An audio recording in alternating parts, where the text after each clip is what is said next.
Good morning again. Welcome to Mainland 98.3 FM, the sound of Lagos. Today is Thursday. In about 24 hours, it would be the weekend, Friday. And as you know, because of our new programming arrangement, Friday is for indigenous programs. For those of you who love to listen to analysis in Yoruba, those of you who look forward to the many other interesting indigenous programs that air on Friday and Saturday, you can begin to lock your radio in, because tomorrow it promises to be exciting just like every other day. But let's focus on what is right before us. Today being Thursday, as always, we would review the papers, but there's a little twist for the other segment of the morning show, which is the Mainland Focus. We usually open the phone lines, giving you a chance to speak on any and every matter as it pertains to you. No restrictions whatsoever. The stage is yours. Of course, your dialogue. As much as there's freedom for conversation, there also has to be some sense of restraint employed in the way that you execute your contributions later in the morning. However, welcome once again to the morning show here on Mainland 98.3 FM. It's called The Morning Express. We are about to look through our dailies. My name is Sage, Baba Guardian and the Vanguard newspaper in no particular order, more or less to give you an update on what has been happening in the cut since Monday. So consider most of the discuss today an update right on the many issues that we have been discussing. Fuadside is on the line. Let's say our hellos and just get straight into the stories for the morning. Fuadside, good morning. How are you? I hope you're well. I'm good. Good morning. How are you doing? I'm well, thank you. There seems to be a little bit of an echo, but I cannot determine if it's from me or it's from you. Is it better now? You want to disconnect and start? I think we should do that. Although it sounds much, but it's okay. We can actually do this. It sounds. Wait, where are you first of all, Save? Don't worry, I'm in Lagos. No, let's get an update on the situation in Kaduna State. The Punch reports, that's what we're going to be using for the analysis this morning. Kidnappers hold 166 Kaduna worshippers, demand 29 million naira deposit.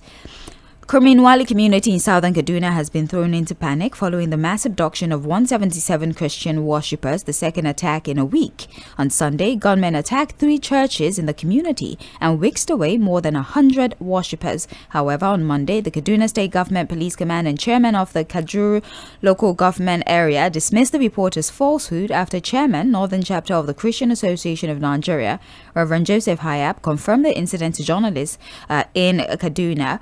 Now, the Punch findings have showed that Tʀᴇɪᴅs residents abandoned their homes, farms have remained unattended, and their schools have been shut indefinitely. Now, a villager, Fuatai, told the Punch that there was the attack on January 11, right? They kidnapped several residents, I beg your pardon. They paid 23 million naira ransom before those ones kidnapped on January 11 were released. But with regards to these ones that were just abducted, right? The 166 now, because according to report 11 were able to escape. So they currently have 166 in captivity. What the report is telling us is that they've not even asked for ransom for those that have been kidnapped. What they are demanding for is a replacement of the bikes that were destroyed during the attack. Apparently, some villagers had removed the carburetor of their bikes. They had destroyed the bikes. Hoping that if they stall or if they interrupt their logistics, maybe they will be able to halt the operation. But the bandits were still able to succeed in the abduction. However, they're saying that each bike is worth 1.7 million naira. 70 motorcycles were allegedly lost during their operations. And they're saying that 1.7 million naira is what will be paid for each of the bikes. That's about 28.9 million naira for the motorcycles. Negotiations for the people that they have abducted has not started. The report also tells us that this is something of a retaliatory attack because our military operations have been happening in that community. They had attacked some of their bays, they had blocked people, and also to retaliate for some of their bikes that were destroyed during this military operations. They're negotiating for the bikes, but they've not negotiated for the people.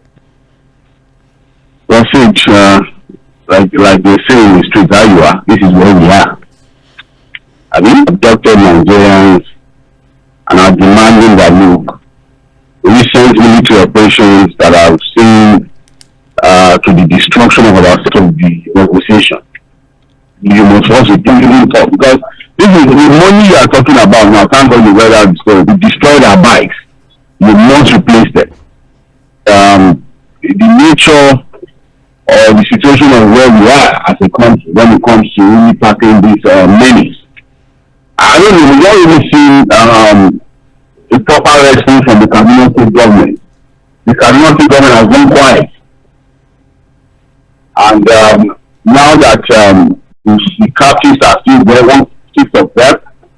So this is the only thing we have as information. They spoke through a negotiator. They reached out to a negotiator. I mean? Yes. So that means these guys have come there. They are able to reach out to people to push through and how we found ourselves in this situation. And you can't just make any meaningful explanation as to completely hostage. Because now appears that they are everywhere. Okay? If you talk about Niger, what is left? If we are getting reported cases of this, we want this country at ground to the point that as it is always done, the government will respond to this now that it has gotten the attention of the international community. That they will do what they have always done to release these captives. But we cannot continue like this, definitely. We should not continue like this. This is complete and properties of the people are either sleeping or living in denial. In fact, the first and second one, how to win elections after elections, that's their major priority. The job that the people have voted them to do 2027 to govern a country that is under the captivity of bandits all around. So to what end are we even going to be having these elections?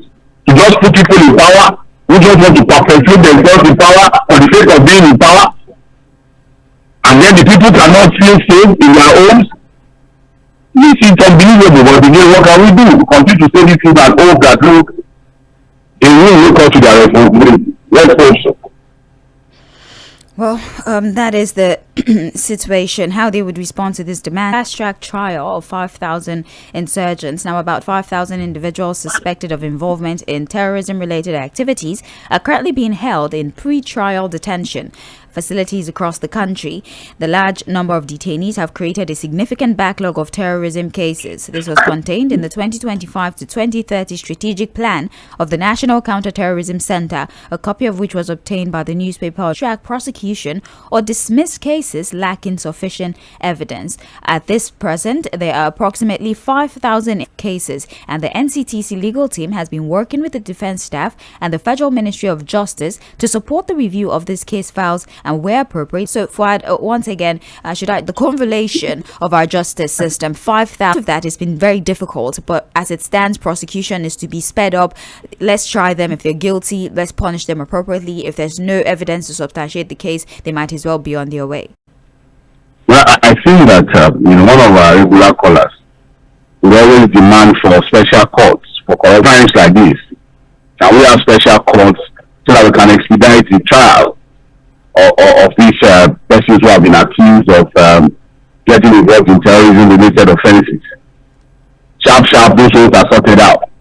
But I also think that because of where we are, with the issue of banditry, especially for the sake of the victims who have suffered from these things, are too congested to be able to quickly sort out these suspects. You understand? I think that's what we should be looking at, and I think we should also be sort out some of these cases. And I think we also have to have a national policy that cuts across, not just at the federal level. I think you should also cut across all states. No to non-kinetic means of addressing issues of terrorism. The idea of repentant terrorists, institutional swabs, all this nonsense that is happening in some parts of the country, to stop. Let's have a national policy that once you are arrested as a suspect for terrorism-related offences, you must face the law. And there will not be any pardon or amnesty. This idea of, we are just, it seems that people are just joking around there. Amnesty for people who have killed people, who have made families, raped our women, killed our children. What are we doing? Accused persons. But it must happen, the trial must happen, and it must be done speedily. Process. Not that we're questioning the credibility of the justice system, by the way. 98.3 FM. I'm Sage Babalola Fuad is here. I believe we are streaming live on Facebook, so you can join the live stream and participate in the conversations. Remember, it's Open Mic Thursday, so you might want to talk on any of these stories at the end of the day. Still in Punch, Awujale store battle, Ogun halts process, police storm palace. Ogun State government on Wednesday halted the selection process for the new Awujale of Ijebu land, the second suspension in less than a month, with a heavy deployment of security forces at the palace. Correspondent came vacant in 2025 July after the death of 91-year-old Obaseki. The decision to halt the process was to protect public order, safeguard the integrity of the selection, and maintain the prestige of intervention, to the point that policemen, security men are now mounting or manning, I beg your pardon, the palace. Hello? I'm with you for outside. Okay, well, it is second time now that the process. In a month. Now, I don't know. We just want to bastardize everything. You know, we are for it done properly. Because to them, they must always have a hand in everything, you know, that they need to know. Although this is not a new thing that we always have this kind of pattern, except for a few examples. I think the people are still able to do their own selection and installation of any other operation process and what have you today, and that they standing up against intimidation and mental rebellion. I've seen a video trending on social media allegedly saying the governor allegation it will be easy for Ijebu. We should not bring an unpopular candidate, because look at the way some of our kids even carry themselves. You will know that these are paper kids, they are not the infant kind of kids. You know that if I truly. This whole thing sort of exposed to me the complexity of the process, because I had thought very in my naivety that there's already a process, right? There's a process. Okay, this is the family that is next in line. Tell us who in that family you're nominating. And then among themselves they pick somebody and so be it. That's what is right. Wants to find himself on the family. More than anything. I think they don't know you. See, I mean, go with it. Family members, they don't know you. They love your history. They love, I mean, as I am now, if I say I'm going to family, this is my father, this is my grandfather, I mean, should it be that complex? You that already people know where you always came. You've sung it in your song, you've said all manner of people already know you. The next thing you want to jump to the other family. Is that the way it's done? I should just wake up today and say I'm from Ogbomosho. How can that happen? You can't be now. One people. Let's go forward. Let's talk a little bit of politics. Oti's Labour Party bloc seeks reconciliation as court sacks Abure. We have the Labour Party faction loyal to Abia State Governor Alex Otti has called for reconciliation and unity in the party following Wednesday's judgment of the Federal High Caretaker Committee and effectively sacked Julius Abure as national chairman. The interim national chairman of the faction, Senator Nenadi Usman, made the appeal in the state party rather than worsen the leadership crisis. So the court has finally made a decision. Julius Abure has been sacked, effective immediately, actually, right? And the Senator Nenadi Usman has been the interim national chairman of the faction as it stands. And so this is an opportunity, I keep saying him, this is an opportunity to repair the party, says Senator Nenadi. Now that the court has told us what direction to go, let's fix temporary moment of period of respite. Is it? For the Labour Party, yes, it is temporary, because the Abure people have said they are going to appeal the judgment. This is a federal high court judgment recognizing the Nenadi Usman investigative court. The Supreme Court will have a final thing as it stands. So they are not doing the background. You understand what I'm saying? So Governor Alex Otti is calling for reconciliation. You can't reconcile with people who tell you and actually ended fully. But my fear, if this eventually gets to the Supreme Court, is that several the Supreme Court have ruled that we get to the point where we don't know where the appeal court is, we cannot preempt the courts. So whether it is affirmed, if judgment is affirmed by the appeal court or not, the problem is that if you now get to the Supreme Court and the Supreme Court will you guys should go and sort yourselves out. And then leave the world, it is still a leadership pattern among political parties, because completely confused about what to do, because the court has settled with about the state leadership party within the political It's so unfortunate. One would have thought that personal ambition would have been shelved. At the end of the day, let's focus on the greater good. But that doesn't seem to be the case. And, well, maybe we might see a recurrence of what happened in 2023, where individuals will divide, the whole vote. And, well, we know what the outcome of that was.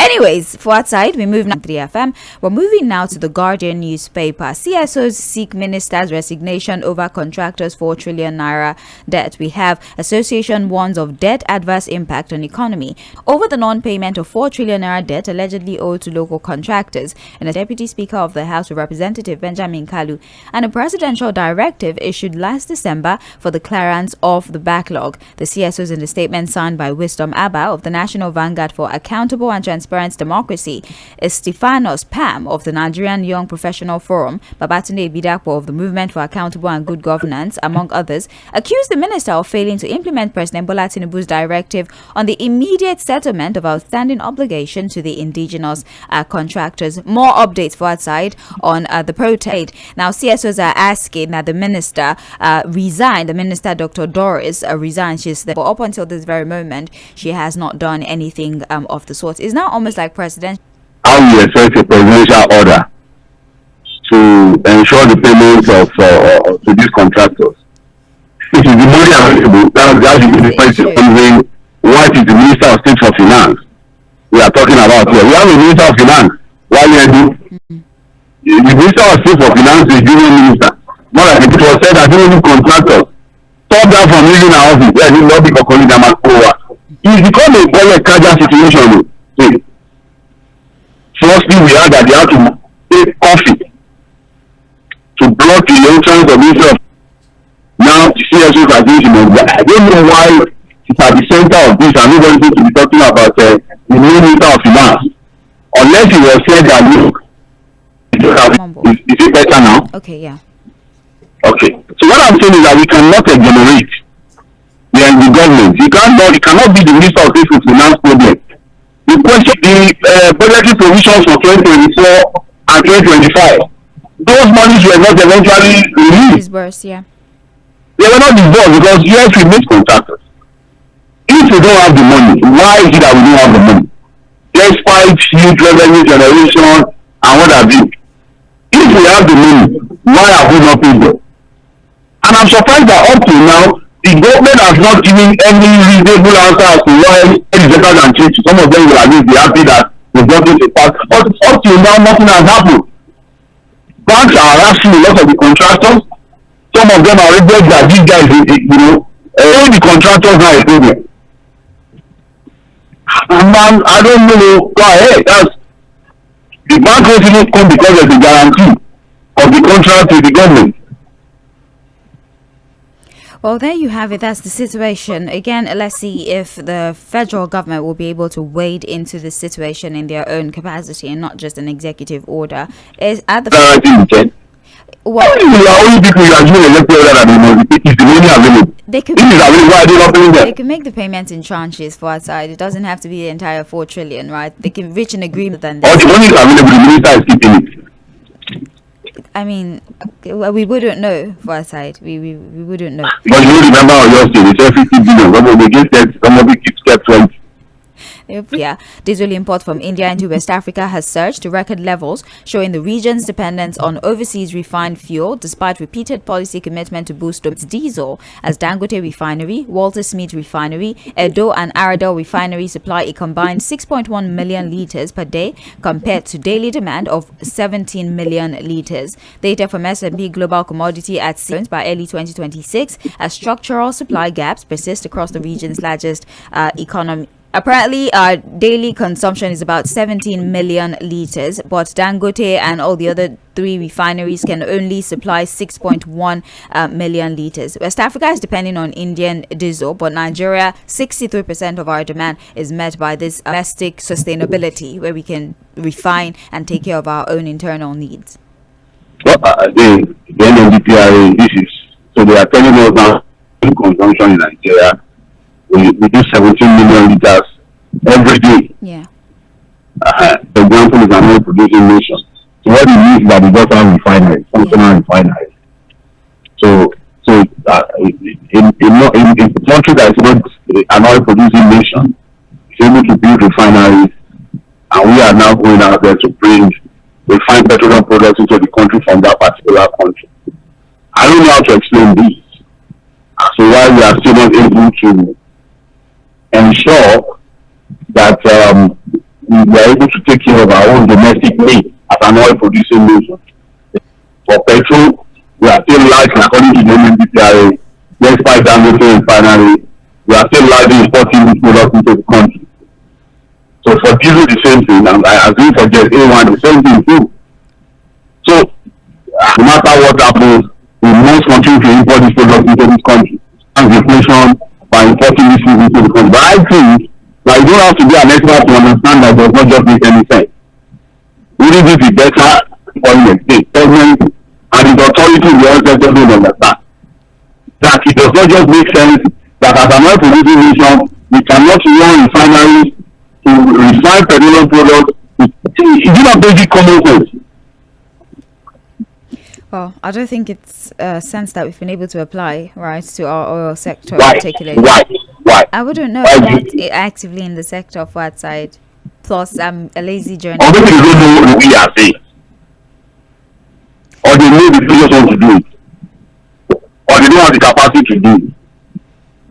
I'll just assume that all these questions are rhetorical for our side as we move on to as witness. Now, this is an active court case. I don't know how much analysis you'd be able to give. No, it's just for the sake of information. So Let's look at it. A prosecution witness told an Abuja court that former President Olusegun Obasanjo had asked the former Minister of Power and Steel, Dr. Olu, electric power project. Remember that this case is going on. Agule, for example, is being prosecuted by the EFCC on behalf of the federal government. It's a 7-count charge. I think disobeying a president had told me to add some 11 billion to the 6 billion that was already appropriated for that particular. When this case came up, you even had the former president, Jᴏɪᴜ SszáŊ saying, look, I'm ready to come into the court to testify, Yeah. On this particular matter. But the prosecution witness now, according to a report, has said that 6 billion was appropriated for, and that the former president allegedly said it was. But my own conclusion, which is not an analysis of what is going on in Nigeria, government after government promising to fix the problem. What is going on in this case? Some of the regulations so far in this case should give you an idea. Go back to how the whole thing started, the Mambila platform, the Mambila power project, the back and forth between Obasanjo and just go again. How crazy these things have been, the corruption, the madness. Empower polytechnics to award degrees. The federal government has announced plans to abolish the long-standing higher national diploma HND dichotomy by empowering Minister of Education Dr. Tunji Alausa disclosed this in Abuja yesterday while addressing a high-level retreat of council chairmen, commissioners of education, rectors, registrars, and BOSA. For there has been this silent discrimination against poly, right? And a BSc or a big BTech is often seen as difference. Was supposed to be vocational training. You go there and learn, you have hands-on experience. That was the only difference between the universities and the polytechnics. We have been on this issue of the dichotomy between HND graduates and BSc graduates or bachelor's degree graduates. We've been on it for, if I will see several ministers of education who have said they're going to abolish this discrimination. Polytechnics also exist in other nations of the world, other advanced societies of the world. The question we should ask ourselves is this: why are polytechnics established? What are they supposed to do as educational institutions? What kind of graduates are they supposed to produce? In which sector of the economy would you expect polytechnic graduates to function? What polytechnics are offering courses like insurance? I mean, what's the vocational part and accounting? You don't understand what I'm saying. What is this admin, marketing, being in a polytechnic as a course? Hands-on experience. You so have to award a diploma and your function. You understand what I'm saying? I can tell you that look, it's not really about even the degree. It's about the one supposed to have hands-on experience, practical experience. For universities, it's more of theory. If you understand what I'm saying, Yeah. they are more theoretical in their approach to the study. That's why you can have engineering courses in university and engineering courses in the polytechnics. The difference is that while the people in the polytechnics will focus more on the practical aspect of so you have a well-rounded educational system where at every level of the sector of a particular field of study, you have people who have got a requisite knowledge to function effectively. So it's not just the second one again is that go and check our polytechnic. How well equipped are they to give the practical knowledge that they are supposed to give to these students? So again, I think we have to go back to the curriculum, look at how to effectively form institutions to function as they should function before we even begin to talk about this issue of everything. We need to check our curriculum again and make sure we stick to what our institutions are supposed to do. Well, Fortside, finally, let's look at the Guardian newspaper, right? Sugar tax dangerous to manufacturing sector, says CPPE. The Center for the Promotion of Private Enterprise has expressed serious concern over what it describes as renewed call in some quarters for the imposition of additional taxes on sugar-sweetened non-alcoholic beverages in Nigeria. Nigeria introduced a new set of tax laws, which is currently facing pushback from citizens who believe the new regime would worsen their tax burden. The center noted that while public health challenges such as diabetes and cardiovascular diseases undoubtedly warrants such urgent attention, the proposition of a sugar-specific tax is misplaced, economically risky, and weakly supported by empirical evidence. Summary for outside: in a bid to control rising sugar-related health conditions or the overconsumption of sugar, cardiovascular disease and all, the approach that the government is using is to increase the taxes on the beverages with sugar, non-alcoholic sweetened beverages. But we have the CPP saying that that's not the best approach. It's very risky. There's no evidence to support that increasing taxes on these beverages is going to stop people from drinking them, and then the consumption will continue, and then you will be overburdening people, solving no problem, and even compounding the already overindulgence. Yeah. They're doing research to show that it's wrong. Let's say we're still talking about tobacco. Even such a difficult, for manufacturers to function effectively. But people will still indulge. It will not stop it. So, I think I agree with Dr. Muda Yusuf now. Yes, Dr. Muda. That look, it should be more sensitization, right? Yeah. You understand that look, there should be limits to this thing. Don't overindulge. If you see that can help better than thinking that once you find when it becomes more expensive, you can even find more people now taking it. Or create a market for people creating substandard sweet. Substandard. You now create a black market for substandard products. Because people are still going to take it. Anyway, you understand? So I agree that we should not overlook or overburden this sector. It's a sector, and I think it's even the most active sector when we talk about drinks. Yeah. It's the most active sector if you understand what we're saying. So I agree with Dr. Muda Yusuf on this one that we should be careful to overburden the sector. He says even taxing sugar generally does not meet global best practices. The countries don't do that, like to tax specifically sugar. It would have a ripple effect on the manufacturing sector. That's his position. But you buy at higher cost, but you still have to do what you need to do to run their business. Right. Well, Fatai, that's all we can take. This whole thing with Davido, I know I don't like getting into stuff like this, but it's time that he has done a paternity test with this young lady who claims to be his daughter. That he has done another one, and father, who is not someone you even find in the media space like that. I think a lot of people are even able to put a face to the man because of the weddings and celebrations within his family, where you can now, this is the real father. We only knew that the real son is on that, but we never even knew his son. And he's actually talking about our lawyer. I don't know, I was just putting out all manner of things. I am an investigative journalist. I don't know. Maybe you should let some self-control and stop having kids around. So this doesn't. Yeah, but don't even impose now.